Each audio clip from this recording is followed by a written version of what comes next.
The following conversation never actually happened. It is a work of creative fiction featuring AI-generated voices. Please enjoy it as a thought experiment, not as a factual historical account.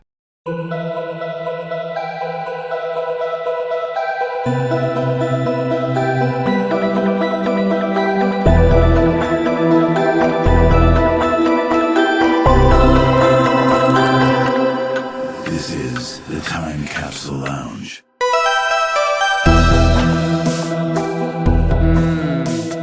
Your Majesty is too generous. Not generous, Niccolò. Discerning. And please, in this curious place, let us dispense with formalities. Oh, it seems we have an audience. Indeed. Our private conversation appears to have become public. Well, then we must comport ourselves with the dignity befitting our stations. The masks of power must be worn once more. Appearance is often as important as substance in matters of state. How fascinating that even in this timeless place we must still perform our roles. In Russia, I carefully cultivated different personas for different audiences. The enlightened philosopher for Voltaire and Diderot, the Russian matriarch for my subjects. And which persona do we present to these invisible listeners? I suppose we show them rulers that history remembers, though maybe with more candor than we might have allowed in life. Honesty from sovereigns? Now that would truly be supernatural. Perhaps this lounge has magical properties after all. It seems our host has left instructions. We are to introduce ourselves.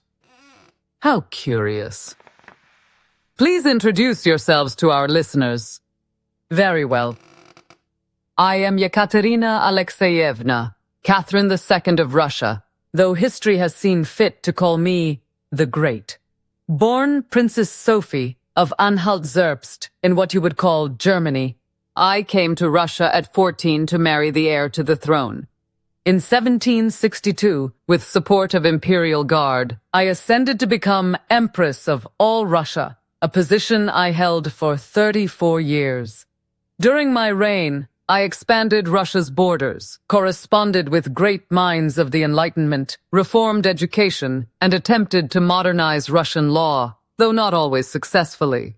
I built the majestic Hermitage, defeated the Ottoman Empire, and yes, had a number of favorites. But above all, I transformed Russia into European power to be reckoned with. 34 years on the throne? Ottoman Empire defeated? And you came to power through a coup against your own husband? Ekaterina Alexeyevna, in my time I observed many rulers, but few with such formidable achievements. Most princes struggled merely to hold what they inherited. When opportunity presents itself, one must seize it decisively, wouldn't you agree? But enough about me. I'm curious to hear about the man whose name became synonymous with political strategy. Please introduce yourself. Right. I am Niccolò Machiavelli of Florence. I served as a diplomat and senior official in the Florentine Republic from 1498 until 1512, when the Medici family returned to power and had me imprisoned and tortured. During my subsequent exile from political life, I wrote various works, most notably The Prince and the Discourses on Livy. Though I sought to describe the reality of politics as I observed it, I understand my name has become associated with cunning, amorality, and the pragmatic exercise of power. Whether this reputation is deserved, I leave to history to judge. Your reputation precedes you, Signor Machiavelli. Though I must confess, I find the man himself rather more charming than his infamy would suggest. And I find myself in the presence of a ruler who seems to embodies what I could only theorize, the perfect balance of force and finesse, of feared authority and calculated charm. You flatter me. But yes, ruler must be both powerful and clever. One without other leads to ruin. Indeed. And speaking of ruin, I understand your rise to power was rather expedient? If you are referring to my husband's removal from the throne, it was necessity. Russia needed stable leadership. Peter was unsuited to rule. I see. Sometimes the circumstances demand decisive action. Power is rarely given freely, Niccolò. More often, it must be taken by those with vision and courage to wield it properly. Vero. Tell me, how did you come to take the throne? The mechanics of such transitions fascinate me. It was quite straightforward, really. My husband Peter had alienated virtually everyone of importance. The church, the Senate, the imperial guard. He admired Frederick of Prussia excessively and seemed eager to change everything Russian into something Prussian. Oh. The situation grew increasingly dangerous for me. Rumors spread that he intended to divorce me, disown my son Paul, and confine me to convent. With his obvious preference for his mistress, court instability was reaching a crisis point. Your rise to power involved the military quite directly. How did you, a German princess with no military experience, secure the loyalty of the Russian Imperial Guard? Carefully and methodically. From the moment I arrived in Russia, I studied the power structures. I observed how Peter the Great's daughter, Empress Elizabeth, maintained control of guards. When I realized my husband Peter was losing their support through his excessive admiration of Prussia, Russia's enemy, I saw my opportunity. You exploited his tactical error. I made myself visible to guards. I wore their uniform during my coup, the uniform of the Preobrazhensky regiment. I learned Russian while my husband refused to. I publicly participated in Russian Orthodox rituals while he mocked them. Every action was deliberate. Creating contrast between yourself and your husband. Exactly. When moment came, the choice between us was clear to them. I represented Russian pride and tradition. He represented foreign influence and disrespect. And after securing power, how did you maintain their loyalty?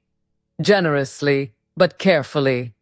I rewarded the guards who supported me, but never allowed any single military leader to become too powerful.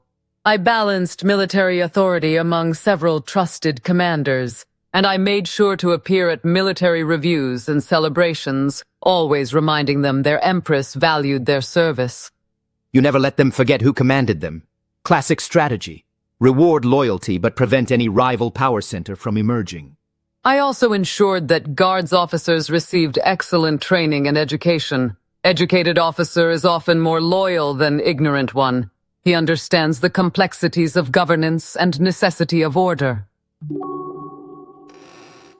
Ah, what's this? My most famous work, it seems. The Medici would have appreciated such a handsome binding. Perhaps it might have improved their reception of my political counsel. The Prince. I read this, of course. Your famous treatise. Though I believe I absorbed more from your discourses on Livy when considering my own approach to governance. Oh? How so? Your Prince is manual for maintaining power. Useful, certainly. But your discourses speak more to building institutions, to creating something lasting. Though this particular passage always struck me as perceptive. Since men love at their own pleasure and fear at the pleasure of the prince, a wise prince should build his foundation upon that which is his own, not upon that which belongs to others. You quote me well. And you understood the essence. A ruler's foundation must be self-reliant. You demonstrated this precisely in your coup. You relied on your own cunning and cultivated loyalty, not on the whims of others. The timing was essential. Had I waited even a day longer, I might have been imprisoned. Had I moved too early, without sufficient support, I would have failed. You write about fortune, fortuna, and virtu. I've always found these concepts intriguing. Ah, the twin forces that shape all political destiny. Fortuna is like a river, sometimes flowing peacefully, allowing for calm navigation, but other times raging in violent floods that destroy everything in their path. No ruler, however mighty, can fully control these external circumstances. War, plague, economic shifts, the sudden death of allies or enemies. And virtu is the ruler's capacity to master these chaotic forces of fortune? It is far more than mere virtue in the moral sense. Virtù encompasses a ruler's capacity to assess situations clearly, adapt swiftly to changing circumstances, and act decisively when necessary. It combines intelligence, courage, timing, and psychological insight. When you recognized the precariousness of your position with Peter, gathered your allies methodically, and struck at precisely the right moment. That was virtù personified. So even best-laid plans require favorable circumstances to succeed. And the wisest rulers recognize which elements they can control and which they cannot. A prince with virtù builds dams and channels to prepare for the river's flooding. They cannot prevent the flood, but they can direct its course to minimize damage or even benefit from its force. Your coup succeeded because you had both the favorable circumstance of widespread dissatisfaction with Peter and the personal qualities to transform that dissatisfaction into support for yourself. In my case, Fortuna presented dangerous situation. Peter's increasing hostility, the court's dissatisfaction, the military's restlessness. But it was virtù that allowed me to recognize the moment and act decisively. Precisely. The ruler with virtù doesn't passively accept fate, but wrestles with it, shapes it, sometimes even seems to command it. Fortune may control half our actions, but it allows us to direct the other half, and it is in that half where greatness emerges. I felt that division most acutely the night before we acted. I barely slept, staring at ceiling, aware that by next sunset I would either be Empress of Russia or dead corpse. In those dark hours, fortune had set the stage, but the next move was entirely mine. Yet you showed no fear? I could not afford to. In those moments, hesitation is death. The conspirators, even my closest allies like the Orlov brothers, would have abandoned me at first sign of weakness. Yes, this is precisely what I observed. Men are fickle creatures. They will follow strength and abandon weakness. You understood this instinctively. Not instinctively, perhaps. I learned through observation and necessity. For 18 years, I watched Russian court, its factions, its loyalties, its weaknesses. I learned the language, converted to orthodoxy, made myself more Russian than those born to it. When the moment came, I knew exactly who could be trusted, who could be persuaded, and who would need to be neutralized. And your husband? Was he neutralized? Peter abdicated and was placed under guard. He died shortly thereafter.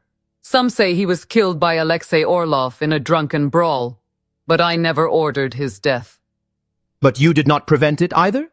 I was not present, and a deposed ruler always remains focal point for dissent. His death, while regrettable, removed significant threat to Russia's stability. You need not justify it to me, of all people. I understand the necessities of statecraft. When the security of the state is at stake, the wise ruler considers consequences, not sentimentalities. I am not without sentiment, Niccolò, but my duty to Russia took precedence over all else. As it should. The state's well-being is the highest law. You acted as a true prince, or princess, rather. But tell me, after securing power, how did you maintain it for so long? 34 years is quite a reign. By understanding that power has many dimensions. Military strength, yes. I expanded our borders and strengthened armies, but also through culture, education, law, and spectacle.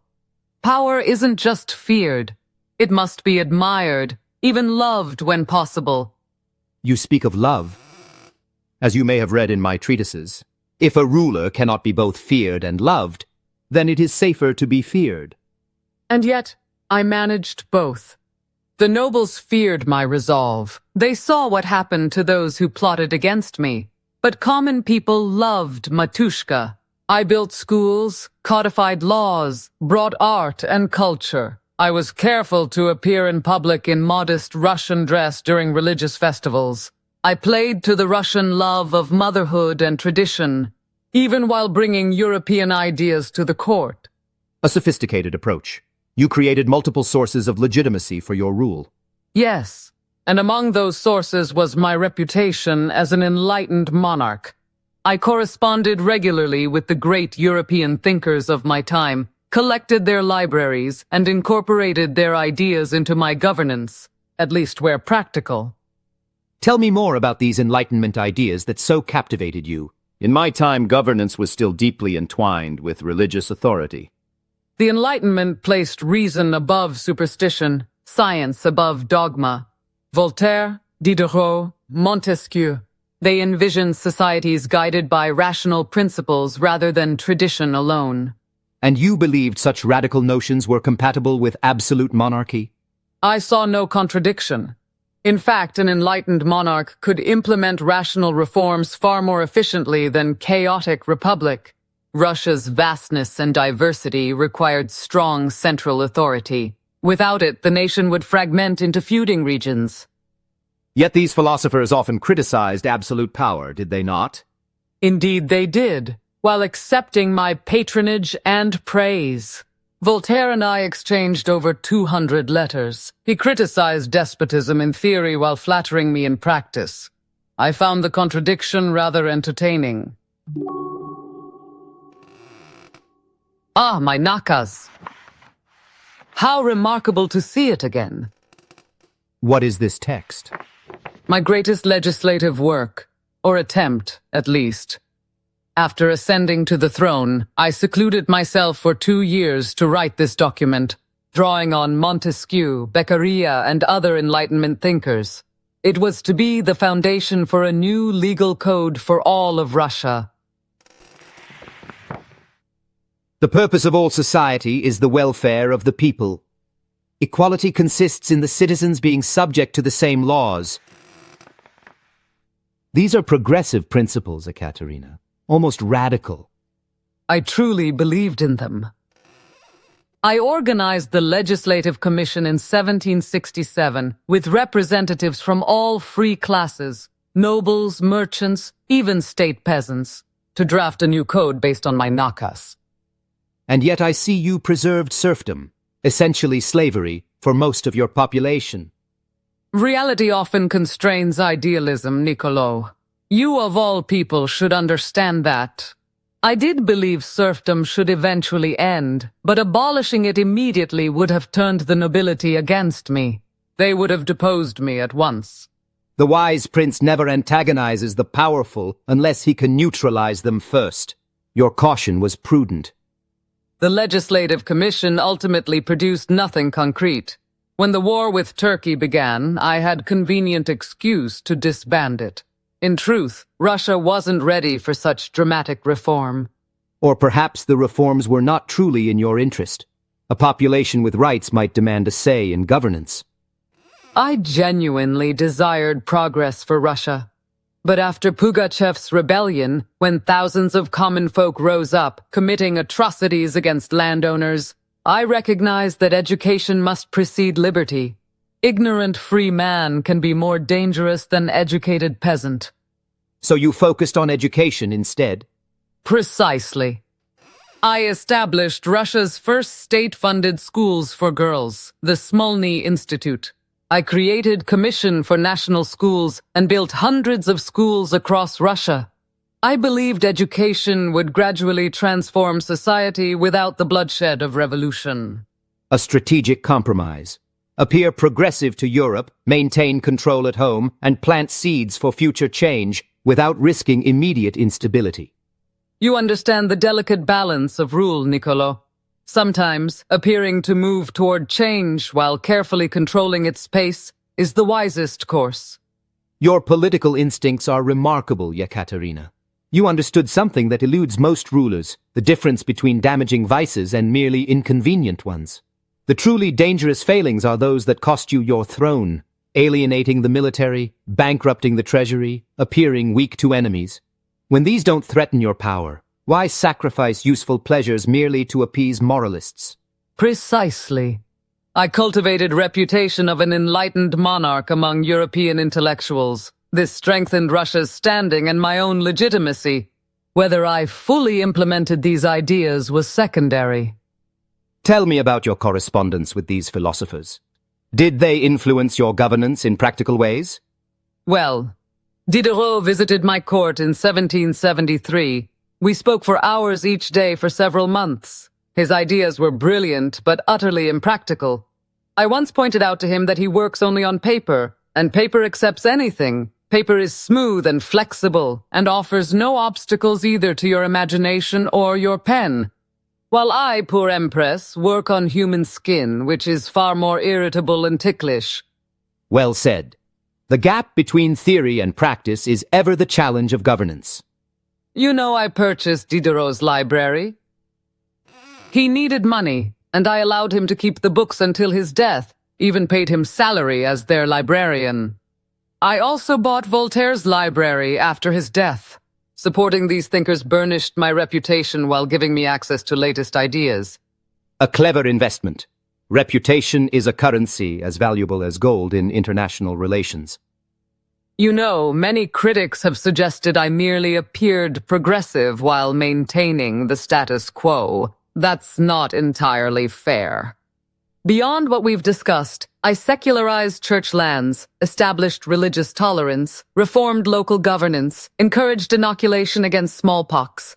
I even founded Russia's first medical college. Few rulers have succeeded in navigating such a difficult balance between tradition and progress. The fact that you maintained power while implementing such changes speaks to your political acumen.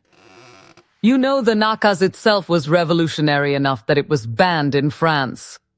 I truly and genuinely did aspire to enlightened rule, even if political reality meant compromise.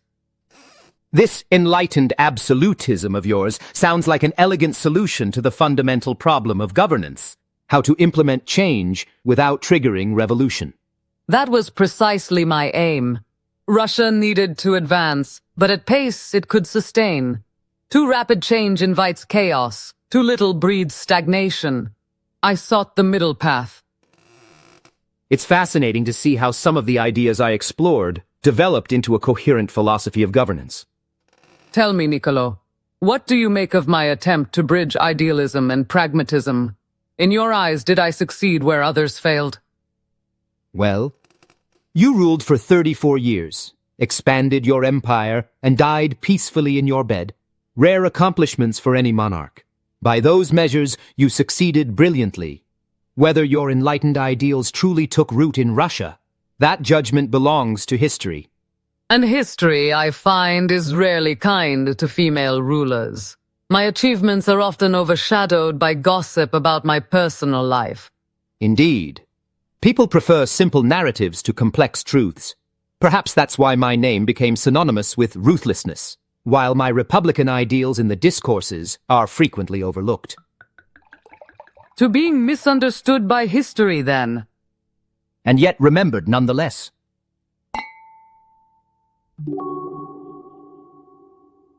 What's this wooden box with a slot? Some sort of donation box for church? No, it appears to be a voting box.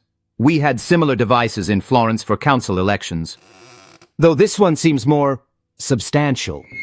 Made for many votes, not just those of a few council members. Voting? For common people? What an extraordinary concept. Ah, this must be from the modern era. A ballot box for what they call democratic elections. In my time, Florence had elements of republican governance. Certain citizens could vote for representatives in the signoria, but it was limited to guild members and nobles. And they allowed just anyone to decide matters of state. How could a peasant possibly understand complex issues of governance and diplomacy? The theory, as I understand it, is that rulers should derive their authority from the consent of the governed. That power flows upward from the people, not downward from divine right.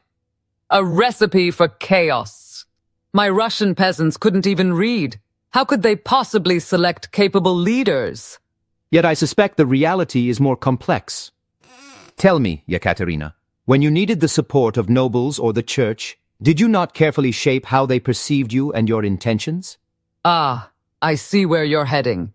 Yes, of course. I showed the church my devotion, the nobles my respect for their privileges, and the military my strength. And in these modern democracies, I imagine those seeking power must similarly shape how they are perceived by different groups. The appearance changes, but the essence remains, managing perceptions to secure power. So instead of convincing a handful of powerful nobles, one must convince thousands or millions of ordinary citizens? Precisely. And therein lies both challenge and opportunity. The masses are more fickle, more emotional in their judgments than calculating nobles. They respond less to reasoned arguments and more to passions, to fears and hopes. So how would one manage this broader audience? Through carefully crafted illusions of truth.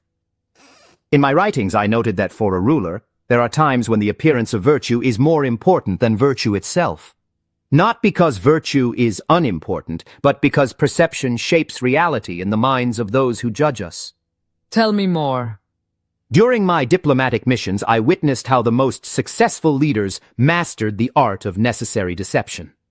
The Duke of Valentinois, Cesare Borgia, son of Pope Alexander VI, provided the most instructive example.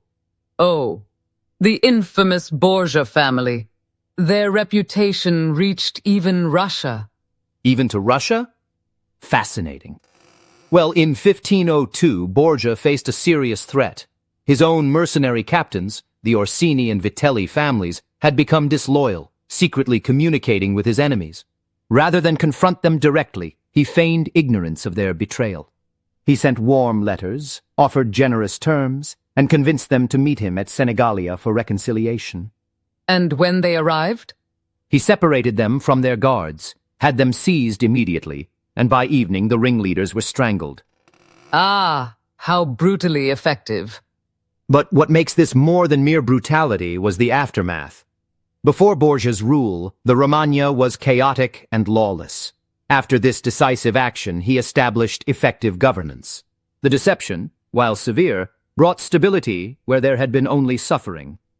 So the end justified the means in your assessment? Not all means for any end.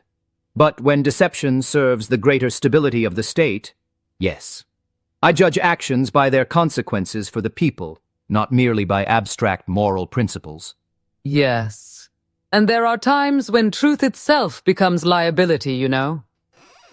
During the Pugachev rebellion, I controlled information carefully. Reports of his successes were suppressed, while his failures were broadcast widely.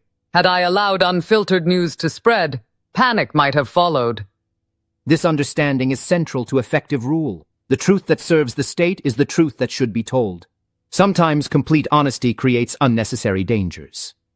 But in your personal life, Niccolò, did you practice such flexible approaches to truth?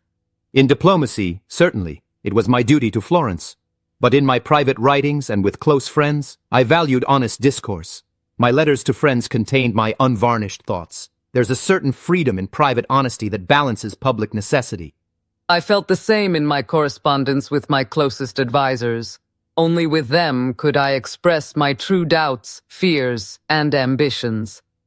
But these modern rulers facing such boxes, they must practice deception on a scale we could scarcely imagine. When every citizen has a voice, managing what they believe has to become the central challenge of governance. I wonder what tools they use for such widespread persuasion. In my time, we had public proclamations, sermons from allied priests, carefully staged public spectacles. But with so many people, they must have methods far beyond our experience. I commissioned paintings and monuments to shape how people saw me. Perhaps they have similar tools, but more immediate? Absolutely. Consider how the printing press changed everything even in my time. Suddenly ideas could spread faster than ever before. Take the religious reformers of my era. Their challenges to church authority succeeded largely because their writings could be reproduced quickly. Imagine if such technology advanced even further. That would make controlling narrative much more difficult. When I wanted something believed throughout Russia, I could simply decree it. But if everyone can spread their own version of events... Exactly. The clever ruler would need to adapt. Rather than preventing false information, perhaps they would flood the public with so many competing narratives that people couldn't distinguish truth from falsehood. Or they might allow minor criticisms while concealing larger issues. The appearance of transparency without its substance. Or perhaps they simply ensure that those who control these methods of spreading information are loyal to them. I maintained control partly by rewarding those who supported me and removing those who didn't. The principle remains consistent across centuries. Control the means by which information spreads, and you control how people perceive reality. This seemingly simple box represents a profound challenge to rulers. It forces them to convince rather than command. In some ways, I faced similar challenges. Even as an absolute monarch, I needed the willing cooperation of nobility, the church, the military. Fear alone was insufficient. I needed their genuine support. That's why your reign succeeded where others failed. You understood that power requires both the rod and the carrot, both respect and affection. So these modern rulers with their voting boxes, you think they must balance truth and necessary fiction, just as we did? But on a vastly larger scale. Imagine trying to maintain different appearances for nobles, clergy, merchants, and peasants simultaneously, each group receiving messages crafted specifically for their concerns. The complexity would be enormous. Perhaps I was fortunate to rule in simpler times. Yet the fundamental principles I observed remain true. First, understand human nature. People want to believe what benefits them. Second, recognize that most judge by appearances rather than reality. Third, know when truth serves your aims and when it undermines them. Tell me, Niccolò, in your famous work, where is it? Ah, here. In this book, you advised the prince to appear merciful, faithful, humane, religious, and upright. Were you advocating deception? Not deception for its own sake, but strategic necessity. A ruler who is always completely honest in all affairs of state places both himself and his people at risk. Would you tell an enemy your true military strength? Would you announce your doubts during a crisis? Of course not. When Prussia threatened our western borders, I projected absolute confidence even while privately worrying about our readiness. Exactly. The wise ruler distinguishes between harmful lies and necessary illusions. The first serves only the liar's selfish interests. The second serves the stability and security of the state. So these modern elected rulers, would you advise them to be completely honest with their people? I would advise them to be honest when possible and prudent when necessary. The ruler who never deceives may be morally pure, but typically ineffective. The ruler who always deceives will eventually lose all trust. The art lies in knowing the difference between destructive deception and constructive illusion. A delicate balance indeed. This was always the heart of my philosophy, though few understood it. I never advocated immorality for its own sake. I simply recognized that in an imperfect world, perfect virtue can sometimes lead to disaster. The ruler's highest duty is to the welfare of the state. Sometimes that requires uncomfortable compromises. The burden of rule is making those difficult choices that others have luxury to avoid. When I didn't free the serf, despite believing serfdom wrong, I made such choice. The chaos of sudden emancipation seemed worse than the evil of continuing the system while working toward gradual improvement. Precisely. The truly immoral ruler is not the one who sometimes employs necessary deception, but the one who creates harm through naive adherence to abstract principles without considering real consequences. I wonder if citizens in these modern democracies understand these complexities, or if they demand impossible standards of complete transparency and perfect virtue from their leaders. Well, human nature changes little over centuries. People have always preferred comforting illusions to uncomfortable truths. The difference is merely in scale and method. Ah, it seems our time in this extraordinary lounge draws to a close. What a fascinating journey through the corridors of power this conversation has been. I find myself reluctant to see it end. Indeed, Your Imperial Majesty. It has been a profound honor to exchange ideas with you. You indeed embody perfectly the dual nature required for true mastery of power. The strength of the lion and the cunning of the fox. Such eloquent flattery, Niccolò. Had we met during my time on Russian throne, I might have kept you very close at court. As an advisor, of course. The minds that truly understand power are far more valuable than those who merely worship it. Strange, isn't it? Centuries separate us, yet here we are, discussing truths that so many have misunderstood or deliberately distorted after our deaths. Perhaps that's why this lounge exists, to give us opportunity to present ourselves as we truly were, not as history has painted us. And what a rare gift that is. One final question before we part, Niccolò. If you could whisper just one secret into the ear of future prince or princess that was never written in your books, what would it be? An intriguing question. Perhaps this. The most dangerous moment for any ruler is not when facing enemies, but in the quiet aftermath of victory. That is when ambition often overreaches wisdom. The greatest art is knowing when to stop conquering. A toast seems appropriate, don't you think? Absolutely. To power wisely wielded, then, and to those rare souls who understand its true nature. And to the most stimulating conversation I've had in centuries. You know, Niccolò, perhaps it's true what they say after all. And what might that be, Your Majesty? That the pen is indeed mightier than the sword, especially in such skilled hands as yours.